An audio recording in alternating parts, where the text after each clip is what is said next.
Oke, kita mulai Bapak Ibu semua. Assalamualaikum warahmatullahi wabarakatuh. Assalamualaikum warahmatullahi wabarakatuh. Bismillahirrahmanirrahim. Alhamdulillahi rabbil alamin. Wassalatu wassalamu ala asyrafil anbiya'i wal mursalin wa ala alihi wa sahbihi ajma'in. Allahumma faqihna fid din wa 'allimna at-ta'wil. Amin ya rabbal alamin. Alhamdulillah pada sore hari ini kita bisa bertemu kembali pada program ilmu mustalah hadis ya, di pertemuan yang kelima, setelah sebelumnya pada minggu lalu kita membahas tentang pembahagian hadis dhaif ya. Oke, mudah-mudahan materi yang sudah dibahas atau dipelajari bisa Bapak Ibu pahami dan suatu saat nanti bisa diterapkan dalam membaca hadis-hadis Nabi. Amin ya rabbal alamin. Oke, sebelum kita lanjut ke materi hari ini, ada baiknya saya coba review sedikit materi kita pada minggu lalu, yaitu terkait dengan pembahagian hadis dhaif ya. Kita sudah bahas pada minggu kemarin bahwa hadis berdasarkan kualitas rawinya itu bisa kita bagi menjadi 3. Ada yang disebut dengan hadis sahih, kemudian ada yang disebut dengan hadis hasan, kemudian yang ketiga ada yang disebut dengan hadis dhaif. Nah, hadis sahih kita sudah sama-sama tahu bahwa hadis itu adalah hadis yang melengkapi 5 syarat. Nah, ketika sebuah hadis melengkapi 5 syarat itu, maka baru dia disebut dengan hadis sahih. Nah, diantaranya sanadnya bersambung dari Nabi sampai ke mukharrij, kemudian perawinya adil, kemudian perawinya dhabit, ya dhabit itu kuat ingatan, kuat hafalan, baik yang dhabitus sudur atau dhabitul kutub. Nah, dua-duanya sama ya. Asalkan dia ingat dengan hafalan atau dengan catatannya, nah itu disebut dengan dhabit. Kemudian selamat dari illah atau cacat yang bisa membuat hadis menjadi dhaif ya. Kemudian selamat dari syadz ya, pertentangan dengan hadis sahih lainnya. Nah, inilah 5 syarat hadis sahih. Nah, sementara kalau yang hadis hasan itu adalah hadis yang melengkapi 5 syarat ini juga, tapi daya ingat dari perawinya ada yang kurang kuat. Nah, sehingga kalau kita ketemu dengan hadis yang di sanadnya ada perawi yang dhabitnya kurang, maka itu disebut dengan hadis hasan. Nah, kemudian kalau seandainya hadis itu kurang dari 5 syarat ini, ya kurang, nah itu nanti dia akan menjadi hadis yang disebut dengan hadis dhaif. Ya, hadis dhaif. Nah, jadi secara mudah hadis dhaif itu adalah hadis yang tidak melengkapi 5 syarat kesahihan hadis. Nah, itu yang disebut dengan hadis dhaif. Nah, tapi secara umum hadis dhaif itu bisa kita bagi menjadi 2 ya. Kemarin ada yang dhaif karena keterputusan sanad ya. Kemudian ada yang dhaif karena kecacatan perawi. Nah, jadi hadis itu dhaif, penyebab utamanya 2 saja. Ada kalanya sanadnya terputus, kemudian ada kalanya karena perawinya cacat ya atau bermasalah.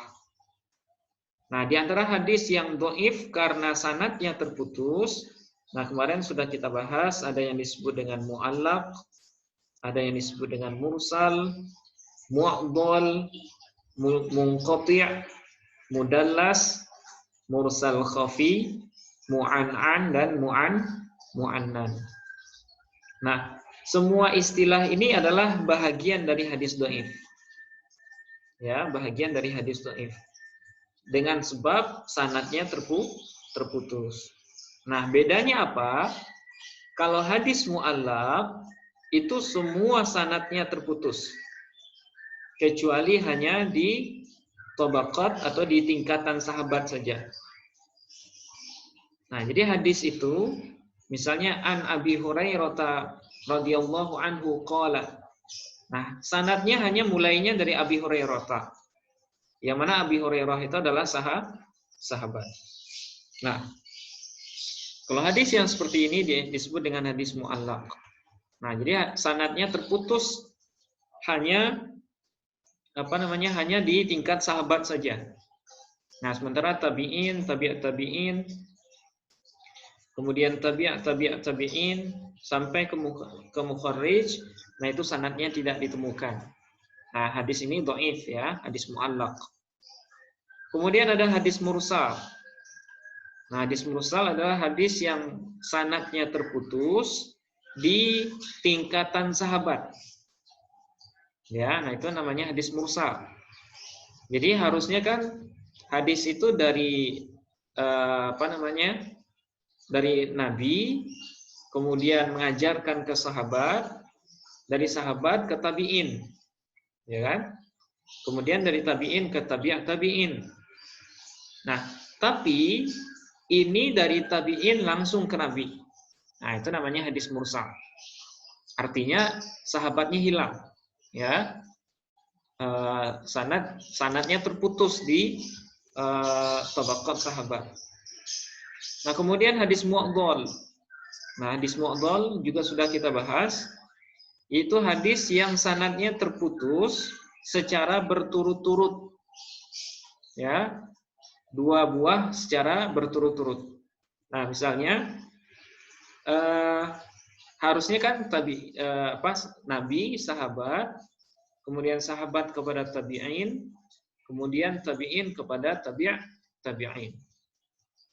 Nah, ini dari tabi'in langsung ke Nabi. Nah, itu namanya hadis mu'dhal. Ya, dia melewati dua tabaqat. Itu tabi'in dengan sahabat. Tabi'in yang enggak ada, sahabatnya juga tidak ada. Nah, itu disebut dengan hadis mu'dhal. Kemudian hadis munqati'. Nah, hadis munqati' ini hadis umum ya. Yaitu hadis yang terputus sanadnya dimanapun tempatnya. Baik di awal, di tengah, ataupun di akhir sanad. Ya, dimanapun terputusnya. Nah, itu disebut dengan hadis munqati'. Oke, kemudian ada hadis mudallas. Nah, hadis mudallas ini adalah hadis yang di dalam perawinya atau di salah satu perawinya ada seorang mudallis. Nah, mudallis itu adalah seorang yang menipu sanad. Dia Nah, dia terbagi tiga kemarin, ada yang tadlisul isnad, ada yang tadlisus taswiyah, kemudian ada tadlisus syuyukh ya. Nah, itu mudallas ya kemarin.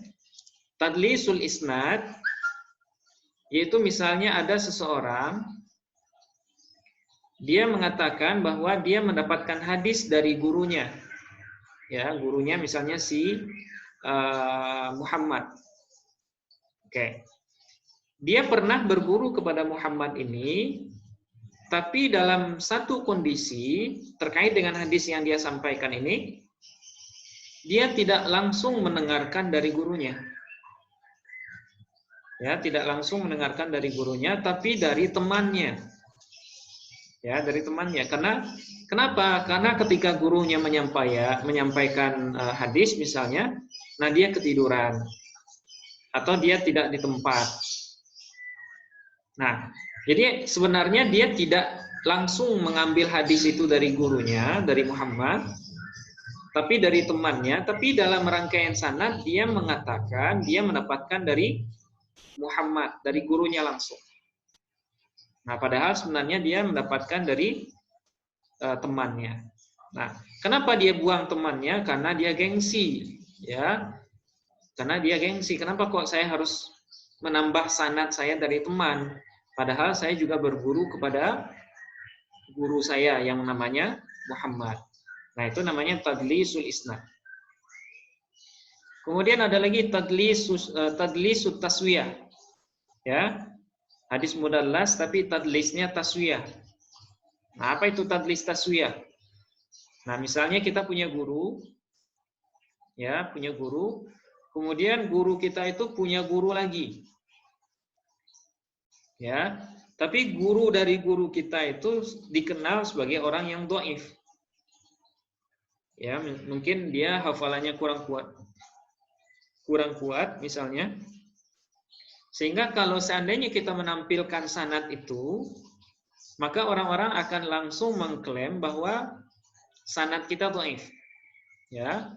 Nah, sehingga untuk memperbagus sanad, maka saya ya ketika menyampaikan hadis itu, saya buang guru dari guru saya, kemudian saya hubungkan dengan guru dari gurunya.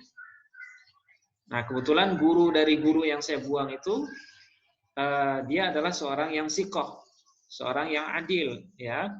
Kemudian saya hubungkan guru itu dengan guru saya.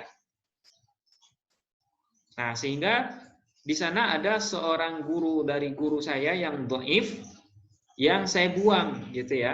Tujuannya apa? Supaya sanad atau silsilah hadis yang saya sampaikan ini itu terlihat bagus oleh orang-orang. Nah, itu disebut dengan tadlis at-taswiyah. Ya, tadlis at-taswiyah. Nah, ini tadlis yang paling yang paling jelek, yang paling keji ya. Bahkan pelaku mudallis yang seperti ini dianggap sebagai seorang pembohong. Ya, karena dia membuang seorang perawi dhaif yang ada di antara dua orang perawi siqah. Nah, itu ya. Itu namanya hadis mudallas. Nah, kemudian mursal khafi. Nah, mursal khafi kemarin sudah kita bahas juga. Hampir mirip dengan tadlisus syuyukh dulu ya.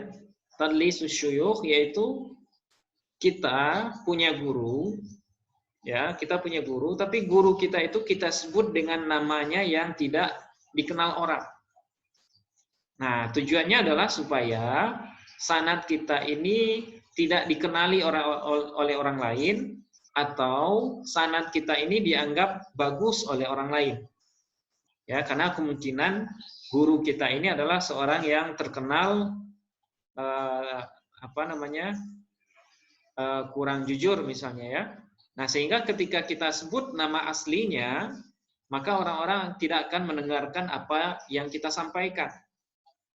Nah, jadi ketika kita ubah nama guru itu dengan nama yang tidak dikenal orang atau nama pribadinya atau nama kecilnya, nah sehingga orang tidak tahu, nah itu disebut juga dengan tadlisus syuyukh, ya, tadlis asy-syuyukh. Oke. Nah, itu pembagian mudallas. Tadlisul isnad, tadlisul taswiyah, kemudian tadlis asy-syuyukh yang ketiga. Nah, kemudian ada mursal khafi ya. Nah, mursal khafi ini adalah mirip dengan tadlisul isnad. Nah, tapi bedanya misalnya saya ngaku mendapatkan hadis dari seorang guru. Nah, misalnya dari Syekh At-Tantawi misalnya. Grand Syekh Al-Azhar yang wafat pada tahun 2014 ya, kalau nggak salah. Nah, saya tidak pernah ketemu dengan beliau. Ya, saya tidak pernah ketemu dengan beliau dan tidak pernah juga belajar langsung dengan beliau. Tapi saya bilang, saya meriwayatkan hadis langsung dari beliau. Padahal sebenarnya saya menyampaikan sesuatu itu lewat muridnya. Ya, lewat muridnya. Tapi karena muridnya ini sama tuanya dengan saya, sehingga ketika saya sampaikan saya mendapat ilmu dari dia, nah itu khawatirnya gengsi ya, gengsi atau malu dan lain sebagainya, sehingga saya nisbatkan hadis ini kepada Syekh At-Tantawi langsung misalnya. Nah, itu disebut dengan mursal khafi. Mursal khafi. Nah, beda sedikit dengan tadlisul isnad ya. Kalau tadlisul isnad, saya pernah berguru ke guru itu. Tapi kebetulan di hadis yang saya sampaikan, saya tidak sedang berada di majelis. Mungkin karena ketiduran, karena tidak hadir, dan lain sebagainya. Tapi kalau mursal khafi, saya tidak pernah berguru, tidak pernah bertemu, tapi hadis ini saya nisbatkan ke beliau. Padahal sebenarnya saya dapatnya dari orang lain. Oke, itu mursal khafi. Kemudian yang terakhir hadis mu'an'an atau hadis mu'annan. Nah, kalau mu'an'an adalah hadis yang redaksi perawinya menggunakan an. Ya, misalnya an Abi Hurairah. Anin nabiyyi. An. Ya, an itu artinya dari. Nah, jadi kalau redaksi perawinya menggunakan an, nah itu namanya hadis mu'an'an. Kemudian ada mu'annan. Nah, mu'annan ini hadis redaksi perawinya menggunakan anna. Anna itu artinya adalah sesungguhnya. Misalnya an Abi Hurairah annan nabiyya sallallahu alaihi wasallam. Nah, annan nabiyya, anna. Nah, jadi kalau redaksi perawinya menggunakan anna, sesungguhnya, maka itu disebut dengan hadis mu'annan. Oke. Nah, inilah hadis-hadis dhaif yang disebabkan karena keterputusan sanad. Nah, sekarang insya Allah akan kita lanjutkan kepada pembahagian hadis dhaif berdasarkan kecacatan perawi. Oke. Sebelum kita lanjut, mungkin ada pertanyaan dulu terkait dengan materi sebelumnya dari Bapak Ibu semua. Silahkan ya. Kita ada waktu 1 menit atau 2 menit buat diskusi. Silahkan.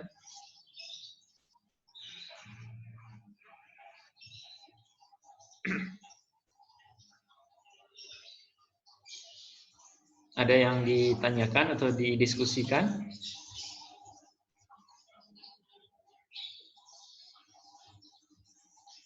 Bisa dipahami semua mungkin, Bapak Ibu? Ya, bisa Pak. Bisa ya?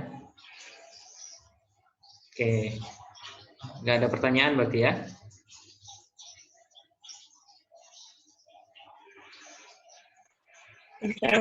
Pak. Oke, baik. Kalau nggak ada, nah sekarang kita coba lanjut.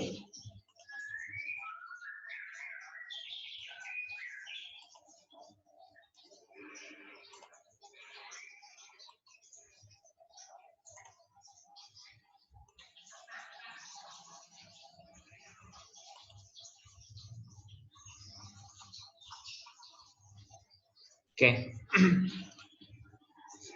Sekarang kita akan tambah materi baru, yaitu hadis dhaif, ya, hadis dhaif yang disebabkan oleh kecacatan perawi. Nah, kalau kemarin hadis dhaif karena sanadnya terputus ya.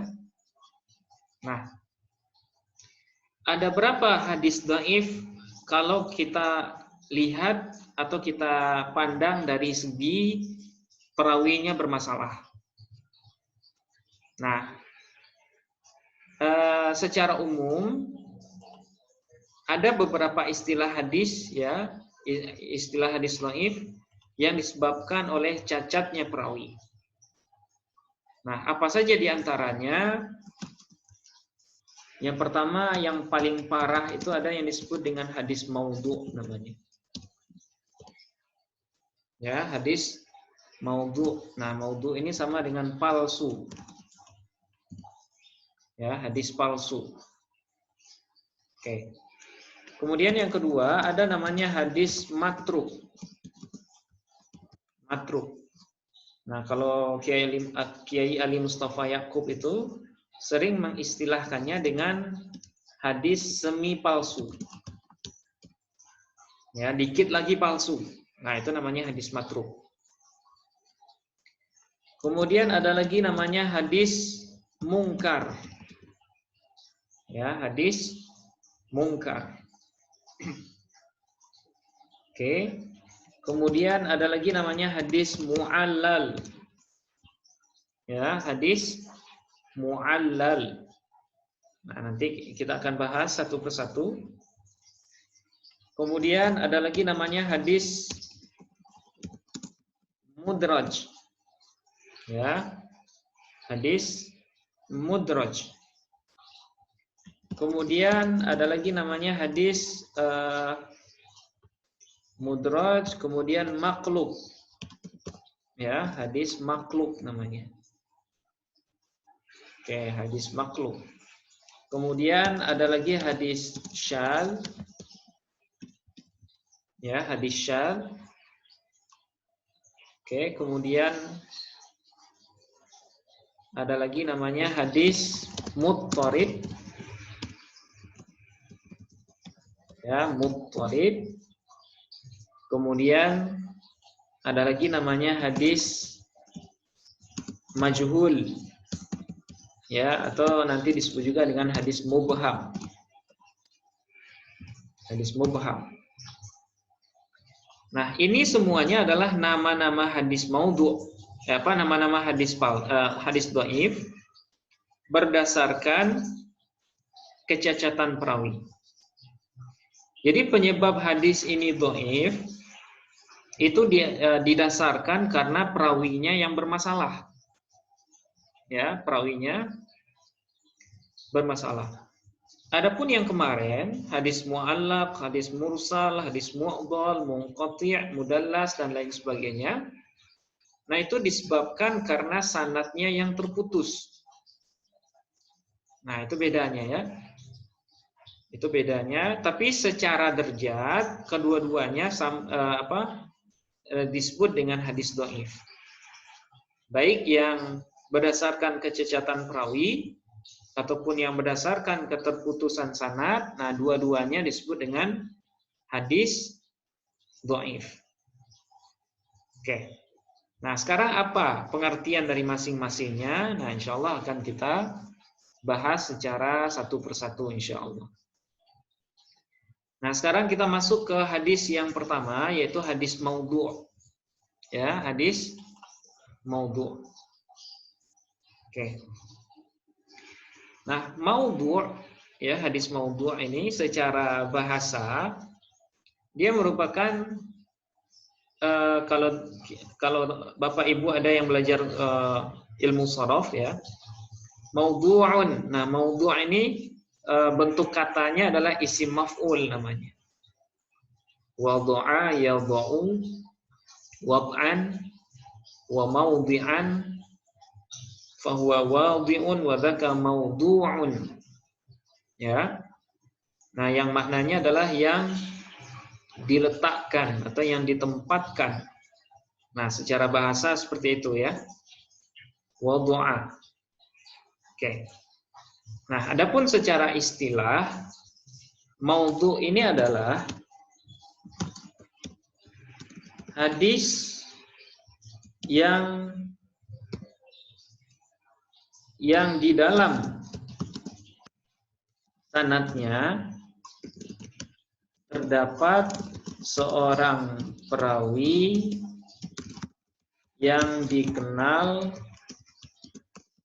sebagai pemalsu hadis. Ya, hadis yang di dalam sanadnya terdapat seorang perawi yang dikenal sebagai pemalsu hadis. Ya, kalau dalam istilah istilah hadis itu disebut dengan wadha'ul hadis. Ya, wadha' al-hadis. Nah, ini artinya pemalsu hadis. Ya, pemalsu hadis. Hadis yang di dalam sanadnya terdapat seorang perawi yang dikenal sebagai pemalsu hadis, atau hadis yang tidak mempunyai sanad sama sekali. Nah, ini disebut dengan hadis maudhu'. Nah, jadi hadis maudhu' ini dia punya dua kemungkinan ya. Dua kemungkinan. Yang pertama, dia mungkin punya sanad. Ya. Dia mungkin punya sanad, tapi di dalam sanadnya itu ada seorang wadda'ul hadis. Ada seorang yang dikenal sebagai pemalsu hadis. Nah, di mana kita tahu atau mengetahui apakah seorang perawi itu pemalsu hadis atau bukan? Nah, dari mana kita tahu? Nah, itu dari penelitian para ahli kritikus hadis namanya.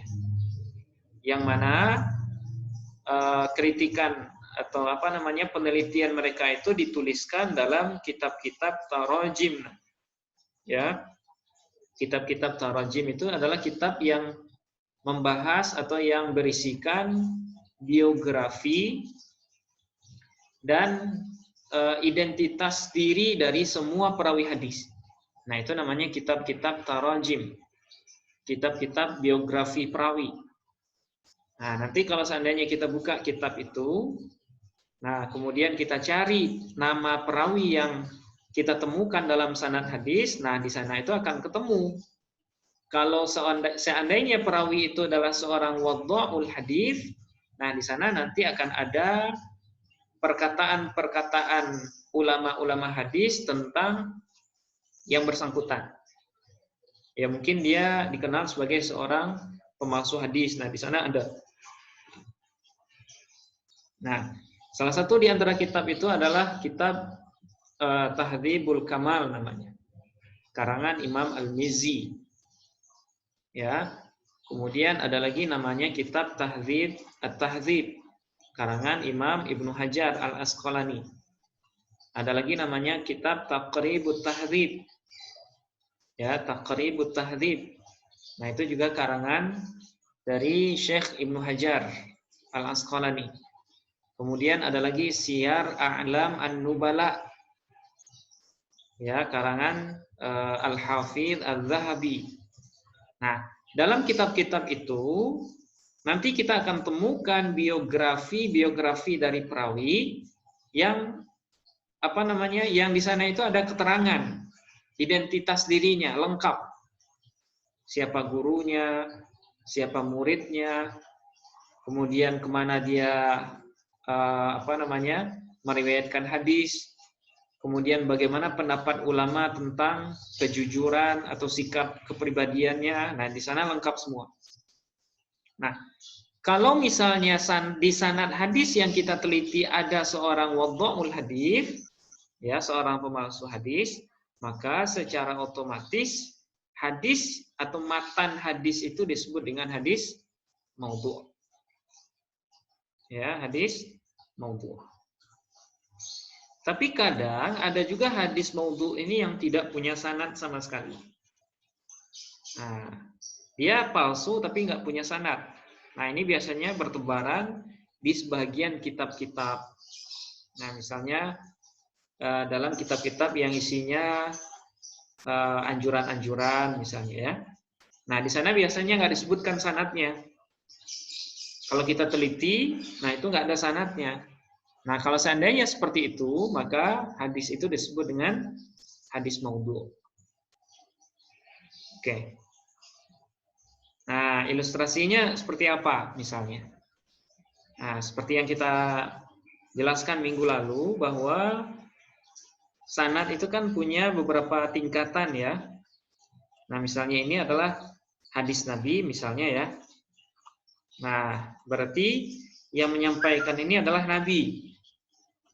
Kemudian Nabi mengajarkan kepada sahabat ya. Kemudian sahabat mengajarkan kepada tabi'in, tabi'in kepada tabi'at tabi'in, kemudian tabi'at tabi'in kepada muridnya, misalnya perawi A misalnya namanya ya. Kemudian perawi A mengajarkan kepada muridnya perawi B. Nah, kemudian perawi B ini mengajarkan juga kepada mukharrij. Nah, mukharrij ini adalah para perawi hadis yang menuliskan sanadnya, kemudian mengumpulkan dalam satu kitab khusus. Nah, itu namanya mukharrij.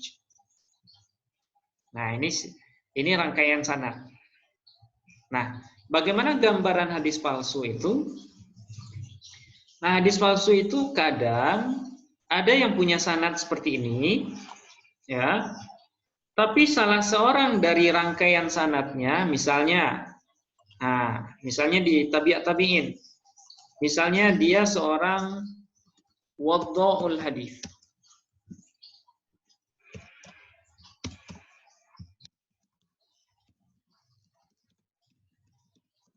Ya, wadda'ul hadis.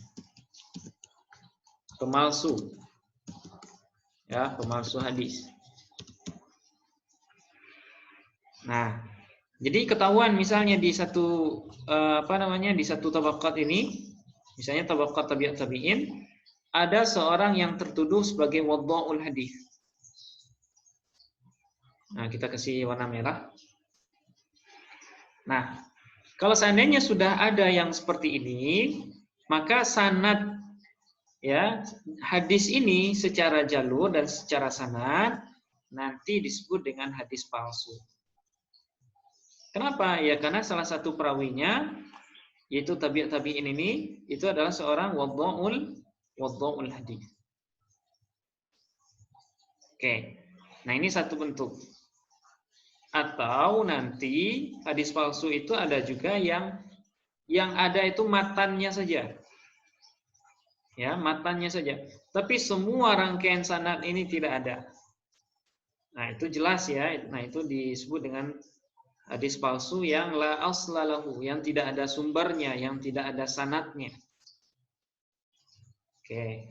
Nah, seperti itu. Ya, boleh jadi ada sanad, tapi di dalamnya ada pemalsu hadis. Kemudian boleh juga tidak ada sanad sama sekali. Nah, itu ya. Nah, itu gambaran dari hadis palsu. Nah, tentu kita bertanya, apa saja ciri-ciri umum dari hadis palsu? Misalnya, kalau kita mendengarkan pengajian atau kita mendengarkan membaca teks bahasa Arab yang ada hadis-hadisnya misalnya ya, apakah mungkin kita bisa mengenali hadis palsu? Nah, jadi Syekh Ibnu Qayyim Al-Jauziyah ya, beliau mempunyai kitab yang disebut dengan Al-Mannar Al-Munif ya, fi Tashih wa Tad'if. Nah, di sana beliau mengatakan bahwa terkadang kita bisa menilai kemaudu'an hadis itu atau kepalsuan sebuah hadis itu hanya dengan melihat matannya saja. Ya, dengan hanya melihat matannya saja. Nah, bagaimana caranya? Nah, di sana beliau menerangkan setidaknya ada 20 indikasi atau indikator sebuah hadis itu bernilai atau berstatus maudhu. Ya. Nah, apa saja di antaranya? Nah, kita nggak akan menyebutkan semuanya. Nah, di antaranya adalah makna hadis itu bertentangan dengan ayat Al-Quran.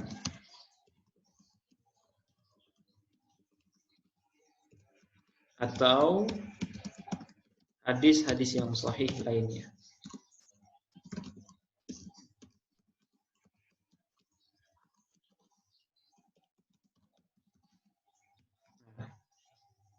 Ini ciri umum yang pertama ya.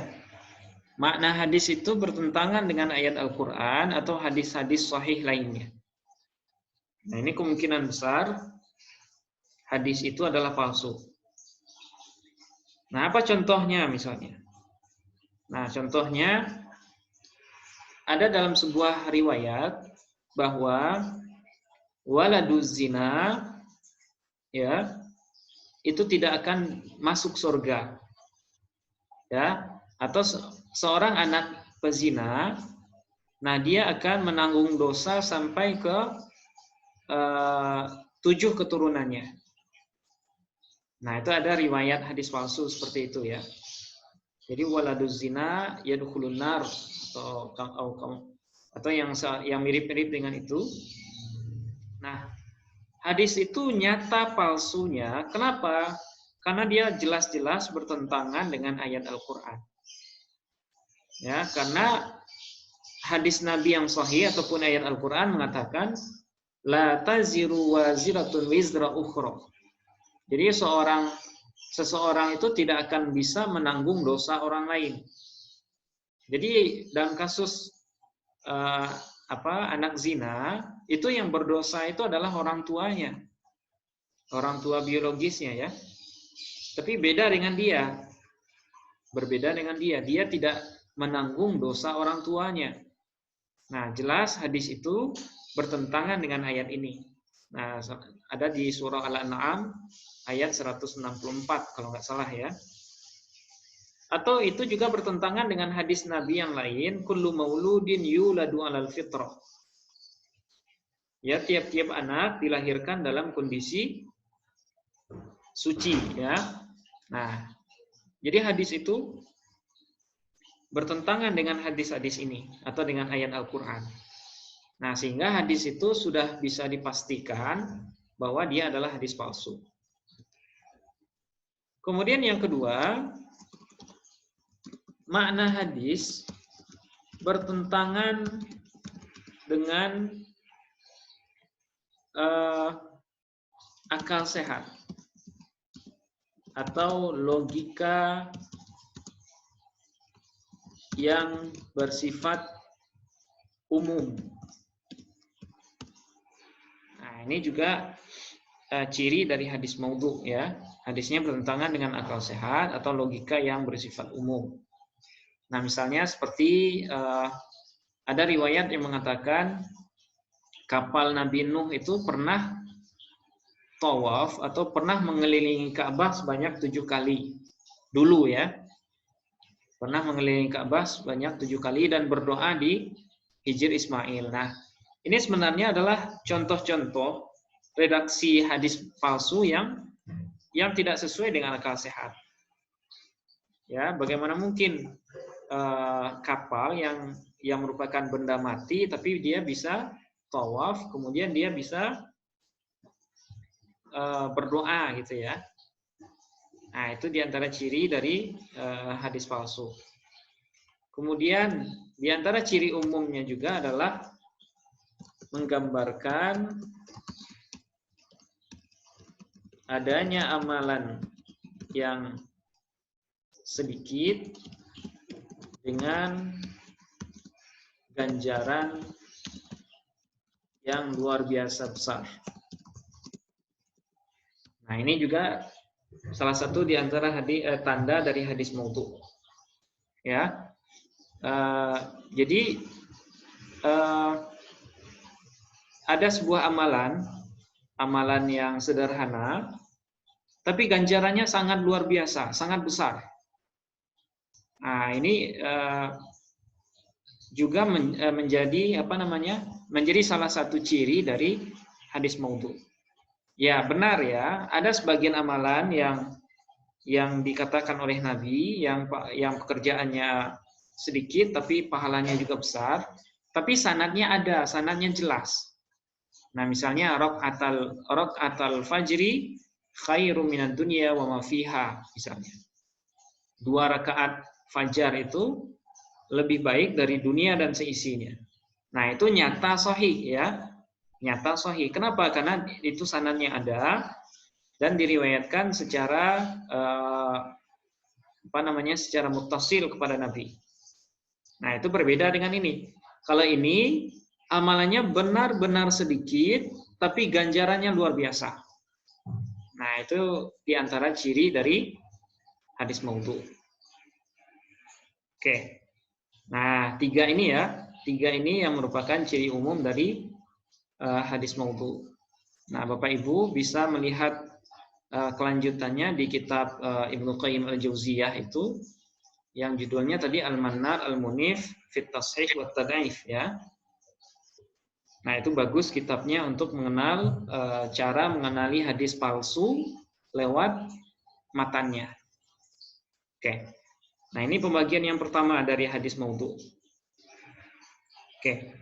Kemudian yang kedua yaitu hadis matruk. Ya, hadis matruk. Atau yang sering juga kalau guru kami Syekh Kiai Ali Mustafa, nah beliau menyebutnya dengan hadis yang semi palsu. Ya, semi palsu. Nah, apa ini hadis matruk? Nah, secara bahasa matruk ini artinya yang ditinggalkan. Ya, yang ditinggalkan. Dia berbentuk isim maf'ul. Ya, kalau Bapak Ibu pernah belajar bahasa Arab, matrukun ini sigatnya adalah isim maf'ul dari taroka. Nah, matruk ditinggalkan. Nah, secara istilah ilmu hadis, hadis matruk ini adalah hadis yang di dalam sanadnya terdapat seorang perawi yang dicurigai sebagai seorang pembohong. Ya. Hadis yang di dalam sanadnya terdapat seorang perawi yang dicurigai atau yang dituduh sebagai seorang pembohong. Nah, ini disebut dengan hadis matruk. Nah, kenapa seorang yang dicurigai sebagai pembohong hadisnya tidak bisa diterima? Nah, ini secara logika saja ya. Seorang yang biasa berbohong, ya, seorang yang biasa berbohong, itu dia akan sulit kita ambil atau kita pegang apa yang dia sampaikan. Nah, sehingga dalam hal ini, seorang yang pernah atau yang sering ditandai oleh para ulama sebagai pembohong, maka hadisnya itu langsung dicap sebagai hadis matruk. Nah, hadis matruk ini derajatnya di bawah hadis maudhu. Ya, di bawah, tapi hampir hampir menyamai hadis maudhu. Walaupun sebenarnya beda ya. Oke. Nah, kemudian alasan ulama juga kenapa kok seorang pembohong itu tidak bisa diterima hadisnya? Ya karena yang disampaikannya itu berkaitan dengan agama ya. Berkaitan dengan agama. Dan persoalan agama ini adalah persoalan yang sangat penting. Nah, dalam hal yang sederhana saja kita tidak bisa menerima pengakuan atau informasi dari orang pembohong, apalagi dengan hal-hal yang sifatnya sangat penting, yang bersifat agama gitu, yang berkaitan dengan agama. Nah, itu makanya hadis matruk ini adalah hadis yang sangat parah kualitasnya. Dan dia tidak bisa naik ke derajat hasan li ghairihi. Ya, dia tidak bisa naik ke derajat hasan li ghairihi karena tingkat kedhaifannya sangat parah. Oke. Nah, bagaimana ilustrasinya atau gambaran sanadnya? Nah, kira-kira seperti ini. Misalnya ada sanad hadis yang yang dianggap sebagai matruk misalnya ya. Ada sanadnya dari Nabi, kemudian sahabat, kemudian tabi'in, tabi'at tabi'in, sampai kepada mukharrij. Tapi salah satu dari rangkaian sanad ini, nah misalnya perawi A, dia dikenal sebagai kadzdzab. Ya, dia dikenal sebagai kadzdzab. Atau muttaham bil kadzib. Nah, itu bahasanya kalau dalam kitab-kitab jarah wa ta'dil, nah itu ada yang muttaham bi al-kadzib. Nah, muttaham bil kadzib. Muttaham ini artinya yang tertuduh atau yang dituduh pendusta. Nah, misalnya perawi A, dia muttaham bil kadzib.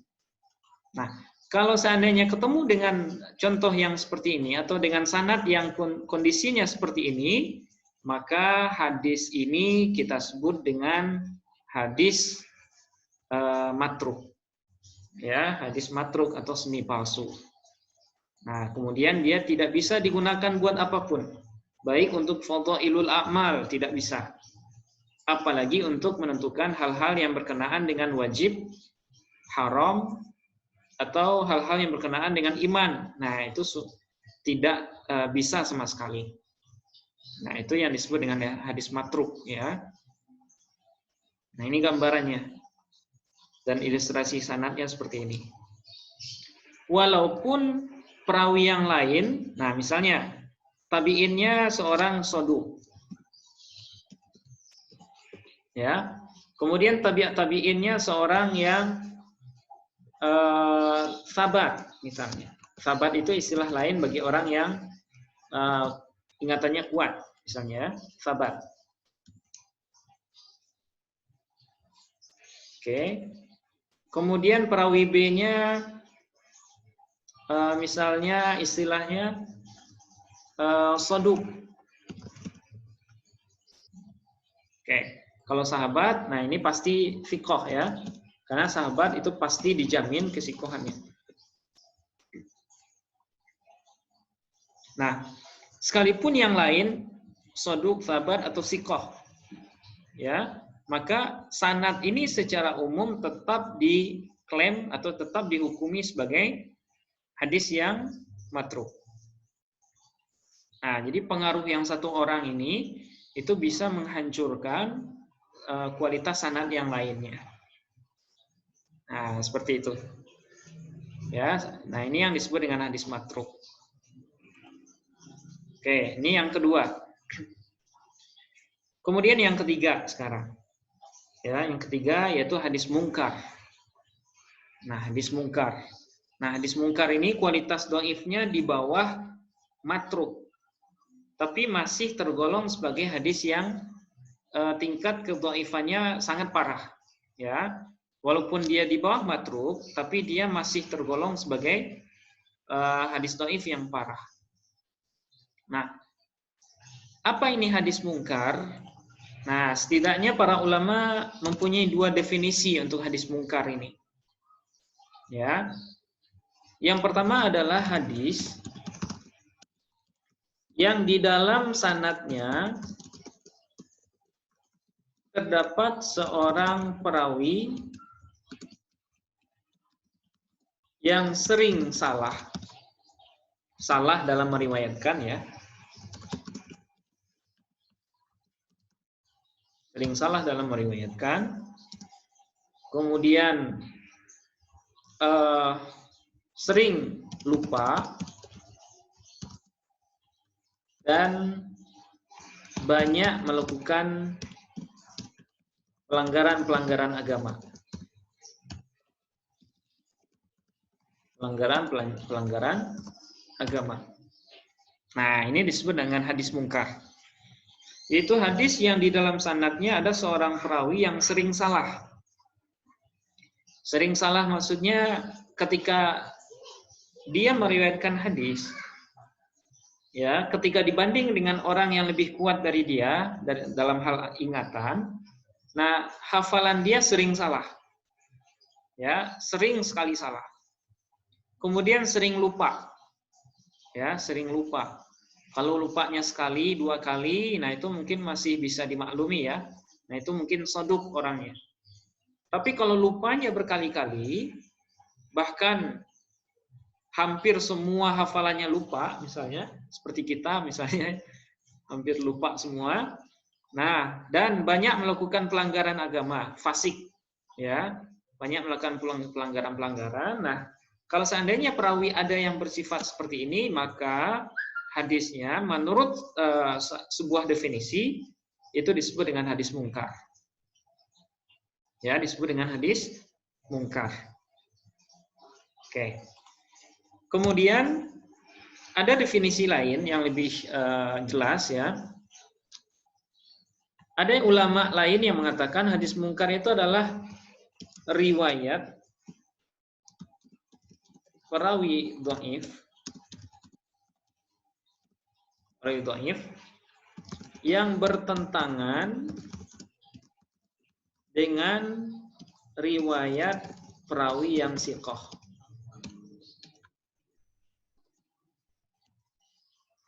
Nah, ini disebut dengan mungkar. Ya. Jadi riwayat perawi dhaif.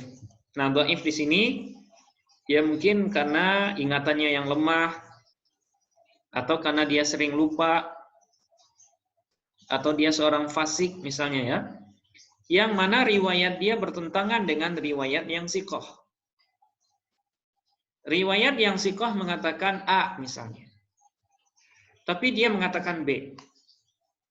Nah, kalau seandainya ketemu dengan yang contoh seperti ini, maka riwayat yang dhaif ini disebut dengan hadis mungkar. Sementara riwayat yang siqah dari perawi yang siqah, nah itu disebut dengan hadis ma'ruf namanya. Ya, hadis ma'ruf. Jadi hadis mungkar lawannya adalah hadis ma'ruf.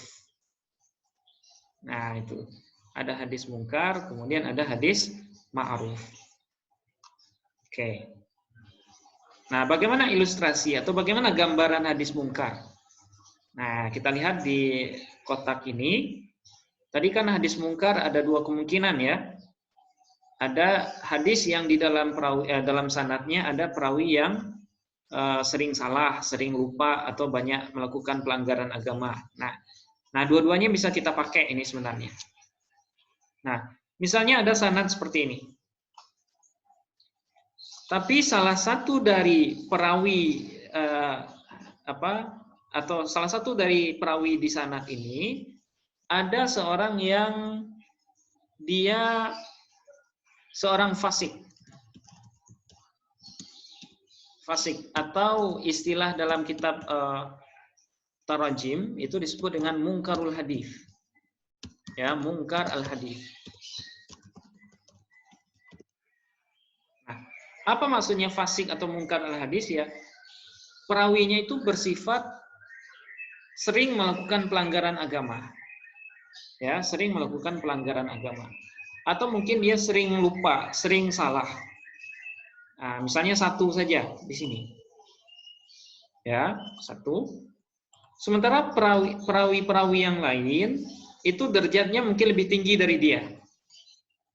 Lebih tinggi dari dia. Misalnya ada yang thiqah, ya. Ada yang thiqah, kemudian ada yang dhaif biasa. Ya, dhaif biasa, kemudian ada yang kadzab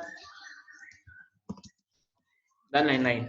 Nah, asalkan di sanadnya ada seorang fasik atau mungkarul hadis, maka sanad hadis ini itu sudah bisa kita sebut dengan hadis mungkar.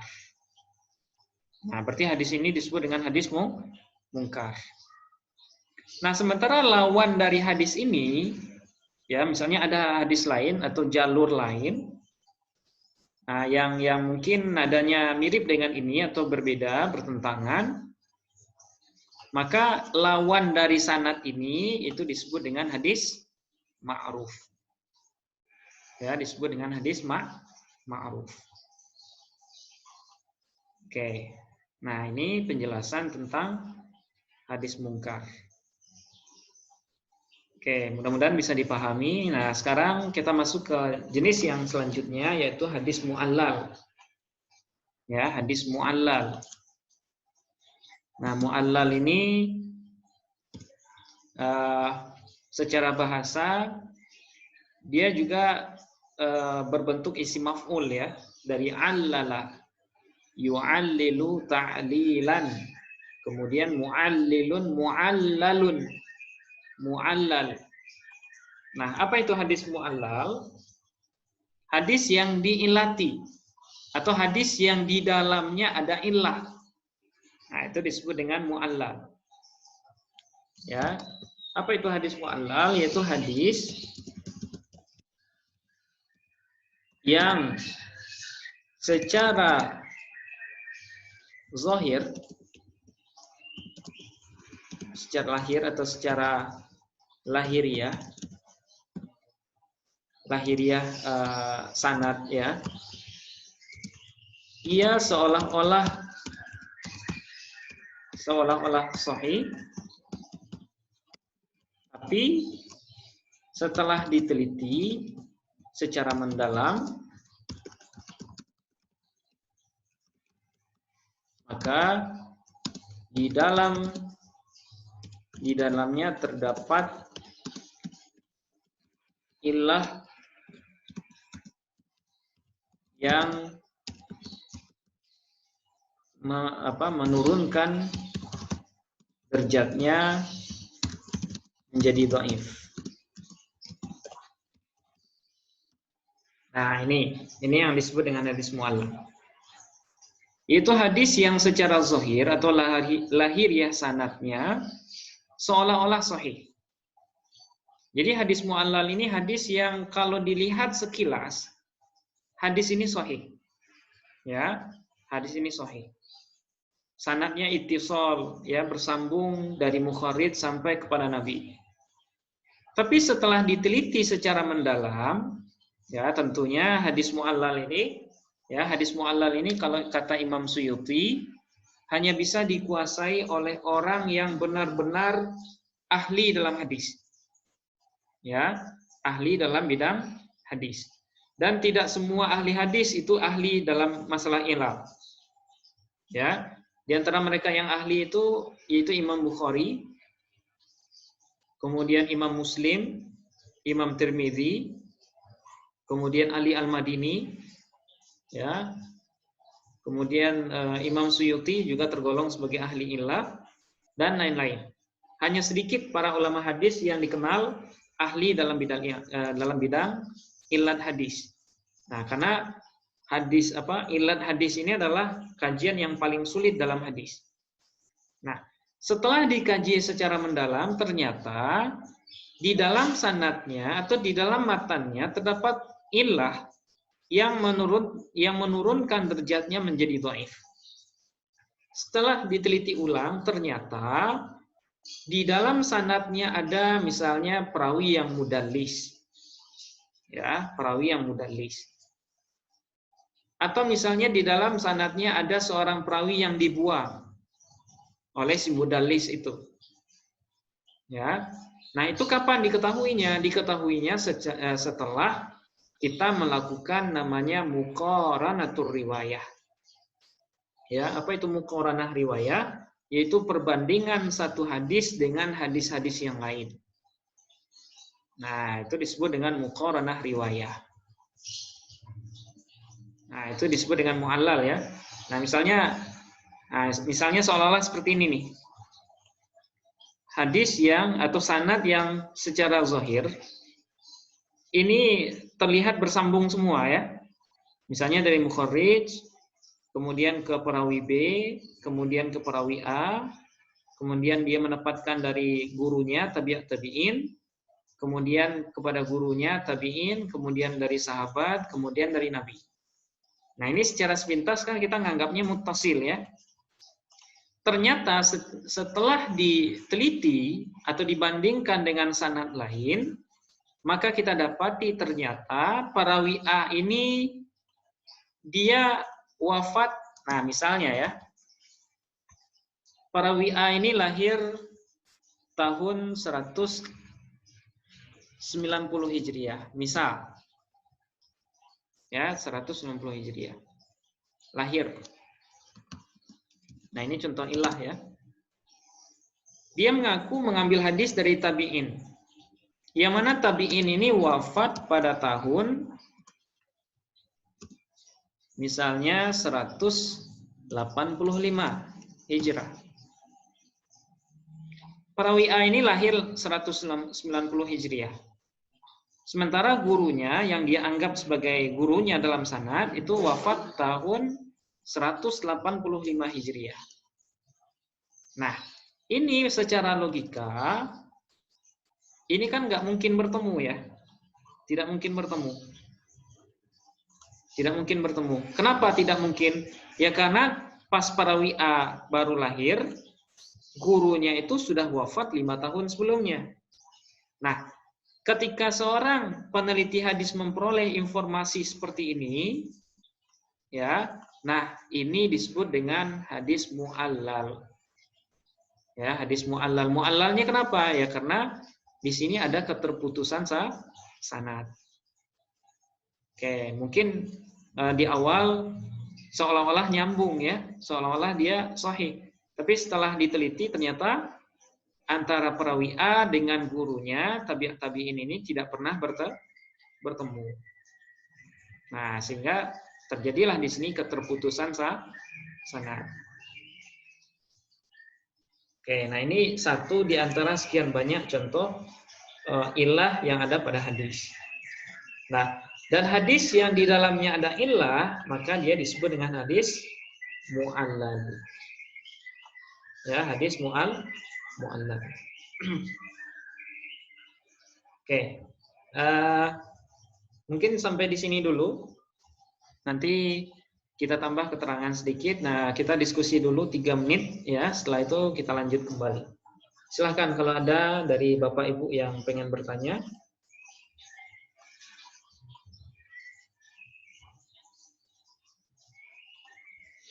Ada yang kurang jelas atau ada yang dikonfirmasi ulang, silahkan.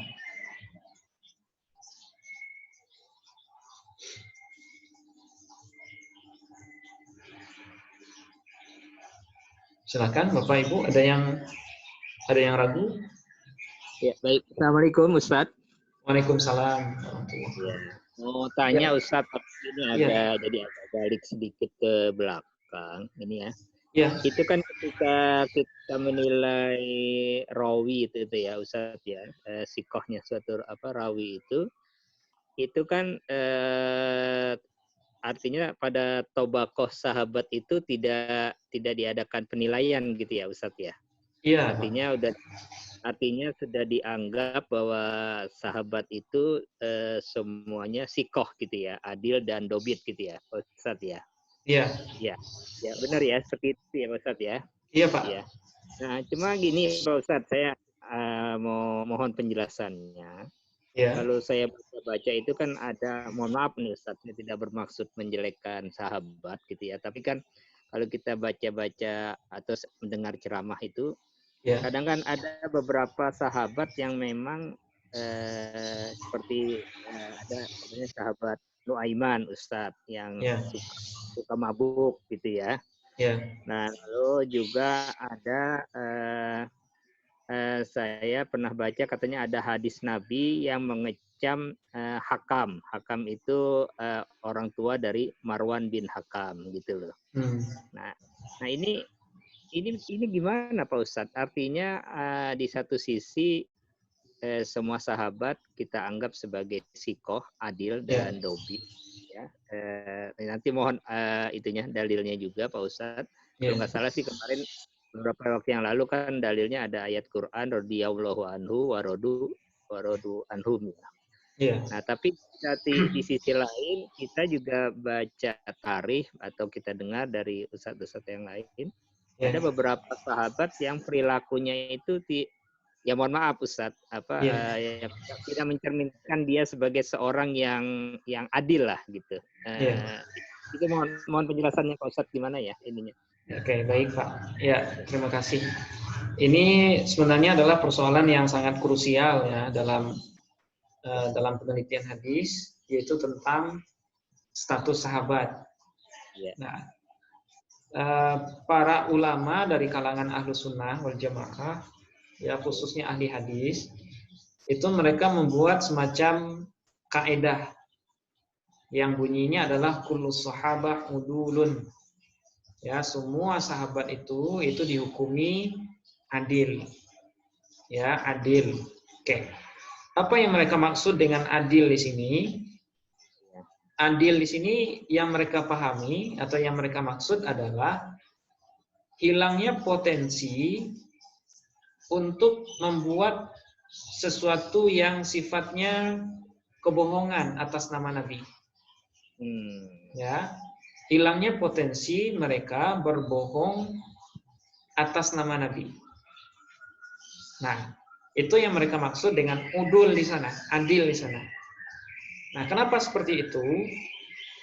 Karena sahabat itu ya, lagi-lagi ini dalilnya adalah dalil nakli, ya, itu kan khairukum qarni tsummal ladzina yalunahum tsummal ladzina yalunahum, kan itu ya, sebaik-baik kalian itu adalah kalian yang hidup di abadku ini, yaitu sahabat, tsummal ladzina yalunahum, kemudian mereka yang mengiringi, mereka yang hidup setelah mereka, maksudnya adalah tabi'in.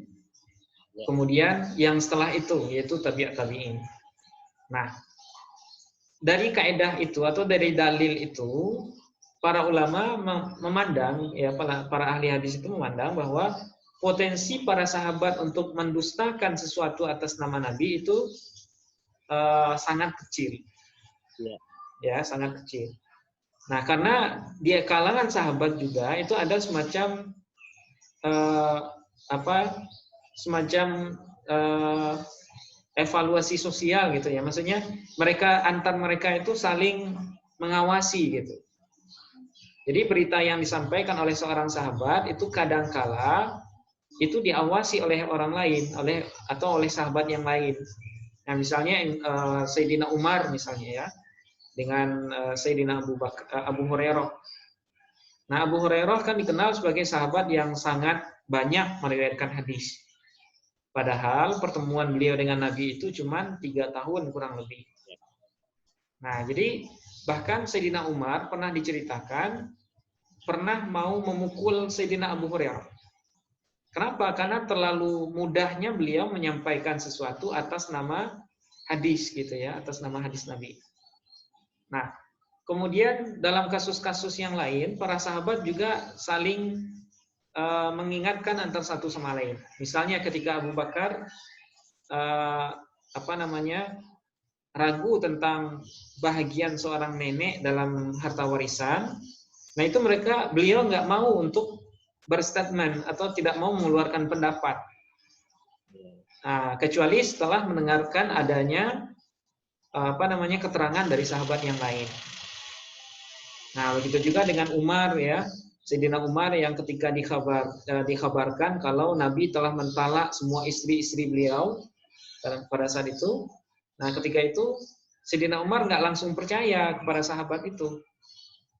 Kemudian sahabat Umar langsung datang ke rumah Nabi menanyakan, apakah benar engkau mentalak semua istri-istrimu wahai Rasulullah?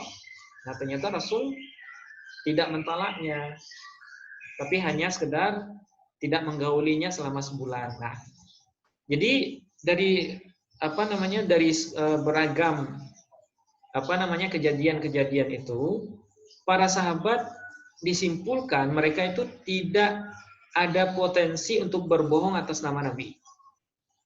Ya, kecuali mereka yang murtad. Nah, mereka yang murtad, nah itu beda kondisi ya. Atau sahabat-sahabat yang orang-orang munafik yang mereka bukan lagi disebut dengan sahabat. Nah, seperti itu.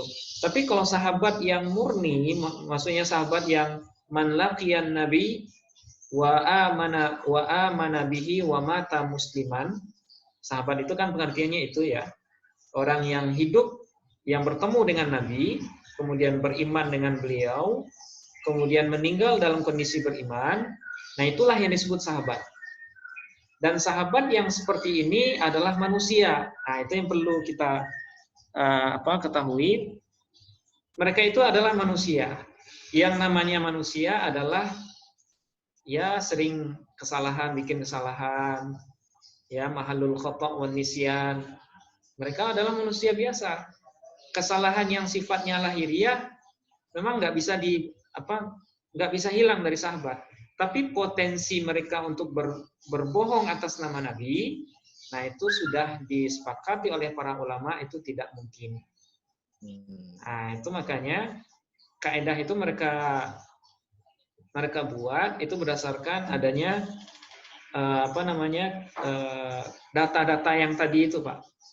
data-data yang menyebutkan sangat sedikit sahabat itu yang mau berdusta atas nama Nabi, atau bahkan tidak ada.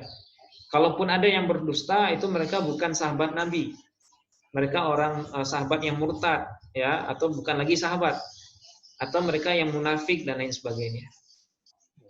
Nah, seperti itu kurang lebihnya, Pak. Ya, Nah, terima kasih Pak Ustaz. Iya, sama-sama. Ya, sama-sama, Pak. Mudah-mudahan bisa dipahami. Ya, alhamdulillah.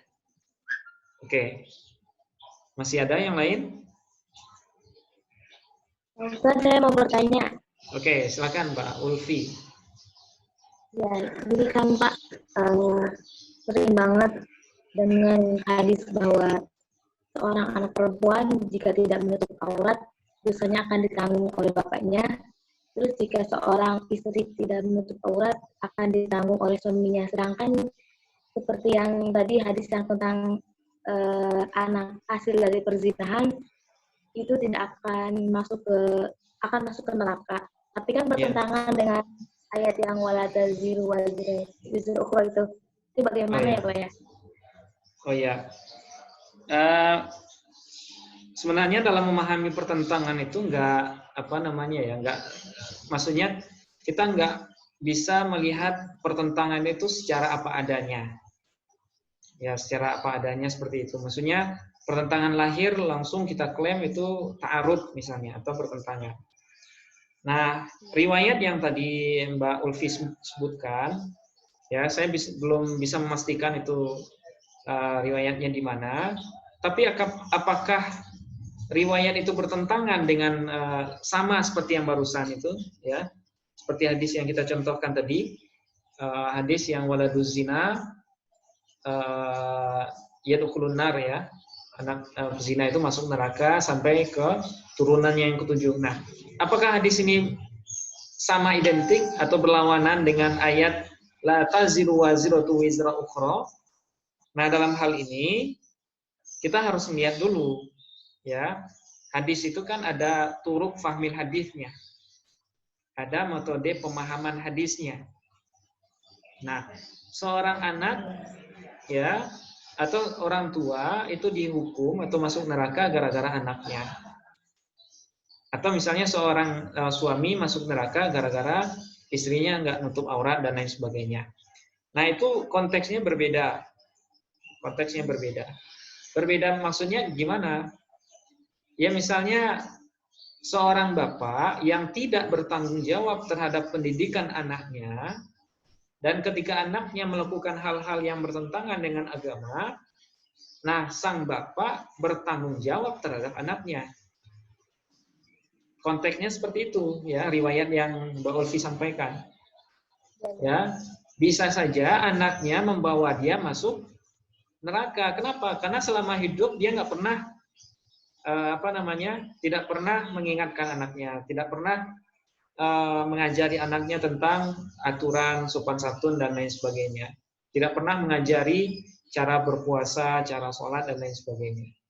Nah, kalau seandainya konteksnya seperti ini, hadis ini tidak bertentangan sebenarnya dengan hadis yang tadi atau dengan ayat la taziru waziratun wizra ukhra. Nggak bertentangan sebenarnya. Tapi konteksnya berbeda. Nah, bahkan dalam hadis kullu mauludin yuladu 'alal fitrah, itu juga ada di sini. Fa abawahu yuhawwidanihi aw yunassiranihi aw yumajjisanihi. Ya kan? Maka bapaknya lah yang menjadikan anak itu menjadi Yahudi, Nasrani, atau Majusi.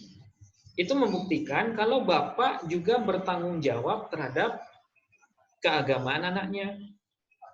Ketika anaknya menjadi Nasrani gara-gara dia Yahudi atau dalam artian tidak menjalankan agama karena dia, nah itu bapaknya atau suaminya itu ya maksudnya dikait, ya, atau akan masuk neraka gara-gara dia tidak mengajari itu. Nah, itu beda kasus, Mbak, atau beda konteks. Nah, jadi ta'arud atau kontradiksi itu tidak bisa dipahami secara literal seperti itu juga, gitu ya. kita harus lihat dulu pemahaman hadis yang satunya, kemudian kita bandingkan dengan ayat Quran, apakah dia punya korelasi atau enggak. Nah, seperti itu. Tapi kalau hadis yang zina tadi itu kan jelas, waladuz zina, anak zina, ya, masuk neraka. Nah, itu kan jelas konteksnya. Ya kan? Tapi kalau orang tua masuk neraka gara-gara anak, ya mungkin karena dia tidak mengajari anaknya. Nah, itu. Seperti itu, Mbak ya. Mudah-mudahan bisa dipahami. Ya, Oke. Pak. Ya, sama-sama, Mbak. Oke. Nah, itu ya. Nah, itu 4 hadis maudhu yang paling parah yang sudah kita jelaskan. Hadis maudhu, hadis matruk, hadis mungkar, kemudian hadis mu'allal. Nah, adapun hadis-hadis yang setelah ini, ini sebenarnya bukan nggak terlalu panjang bahasanya, jadi saya jelaskan secara selintas. Kemudian yang selanjutnya hadis dhaif gara-gara gara-gara perawinya juga adalah hadis mudraj. Ya, hadis mudraj. Nah, apa ini hadis mudraj? Yaitu hadis yang di dalam sanad atau matanya terdapat sisipan, ya, sisipan yang berasal dari perawi atau dari orang yang menjelaskan hadisnya.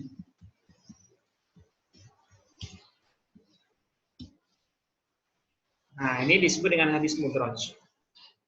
Hadis yang di dalam sanad atau matannya terdapat sisipan yang berasal dari perawi atau dari orang yang menjelaskan hadis tersebut.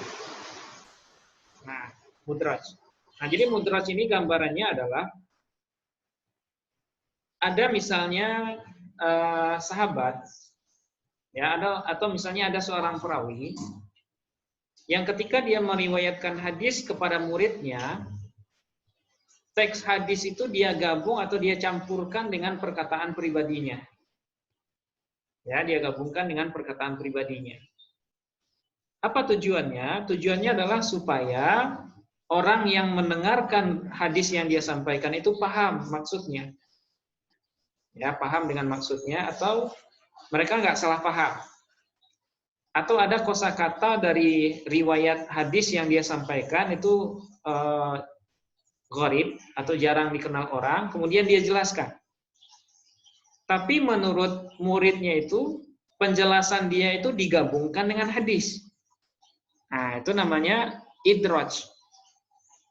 Ya, idraj. Dan hadis yang di dalamnya ada sisipan disebut dengan hadis mudraj. Nah, itu ya, hadis mudraj. Nah, hadis ini ada 2. Ya, ada mudraj sanad, mudraj sanad. Kemudian nanti ada juga mudraj matan. Oke.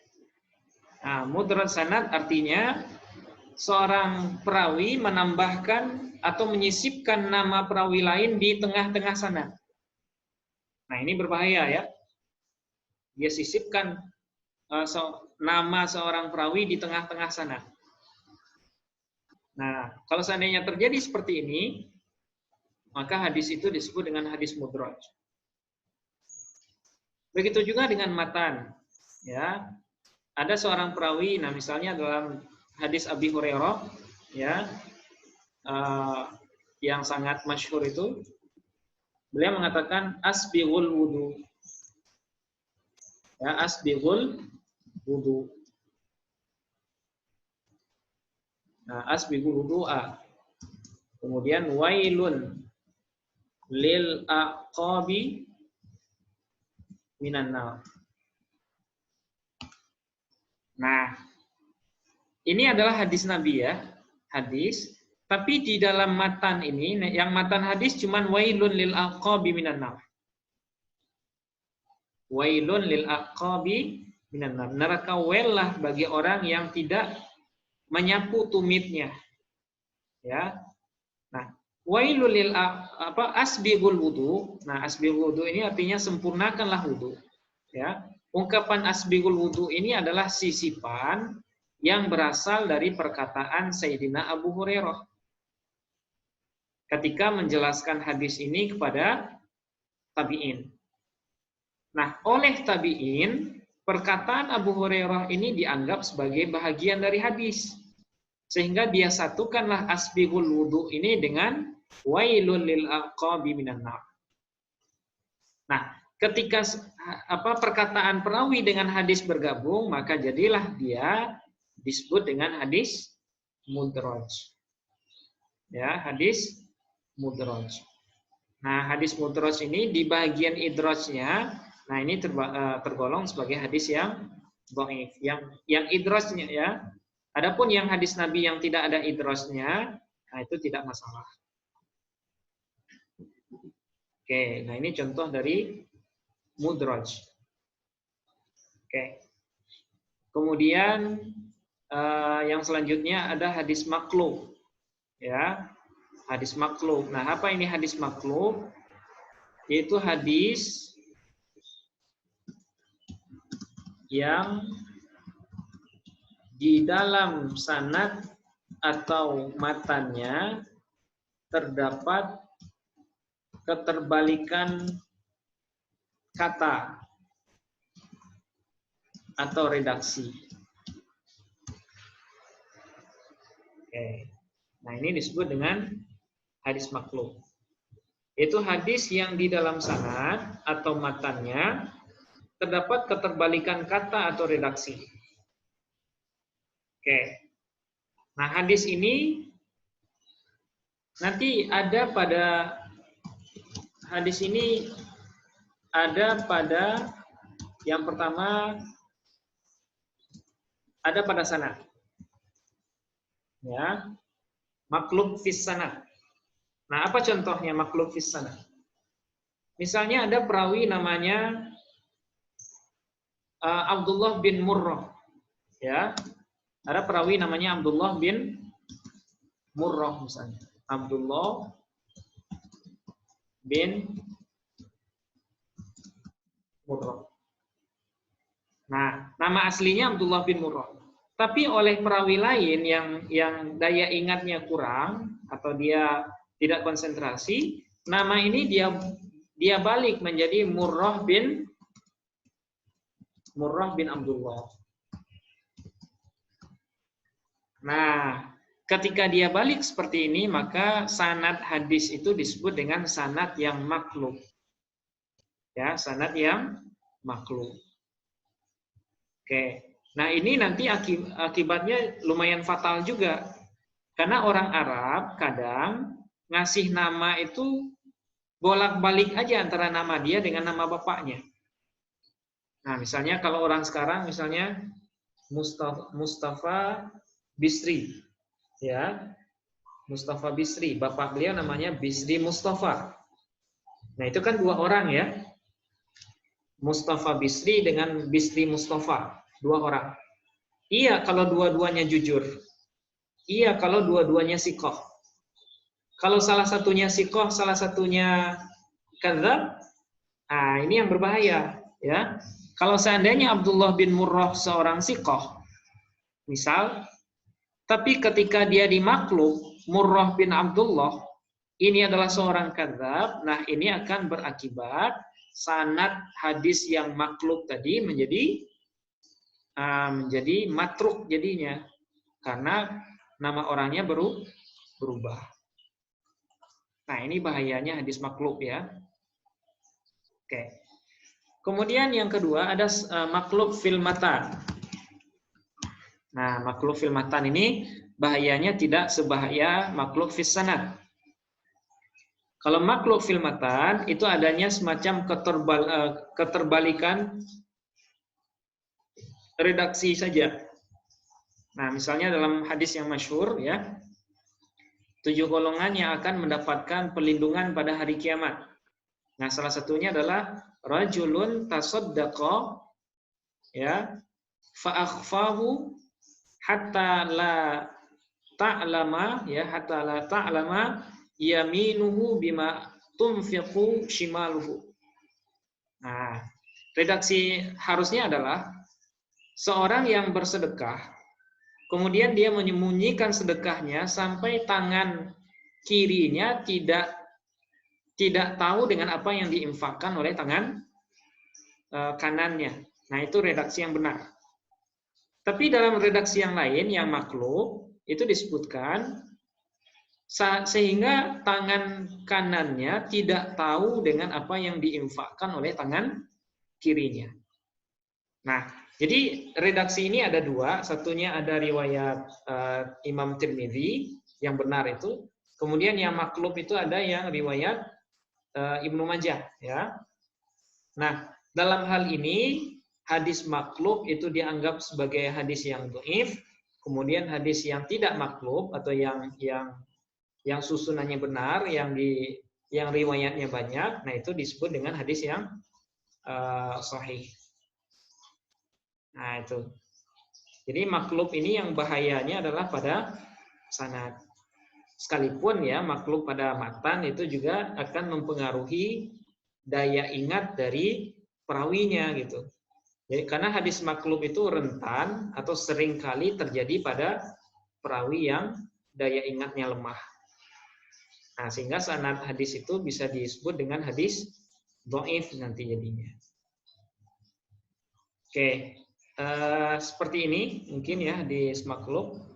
Kita bahas sampai di sini dulu. Oke, pada pertemuan selanjutnya ada 2 istilah lagi yang akan kita sampaikan. Tapi secara umum ya sudah ada 6 ya, sudah ada 6 istilah yang kita bahas terkait dengan pembahagian hadis dhaif karena kualitas perawi atau karena kecacatan perawi. Nah, jadi secara umum hadis ini dhaif karena perawinya bermasalah. Oke, seperti itu. Ada waktu 2 menit ya. Kalau ada yang bertanya mungkin pertanyaan pendek saja. Silakan Bapak Ibu. Kalau ada ya.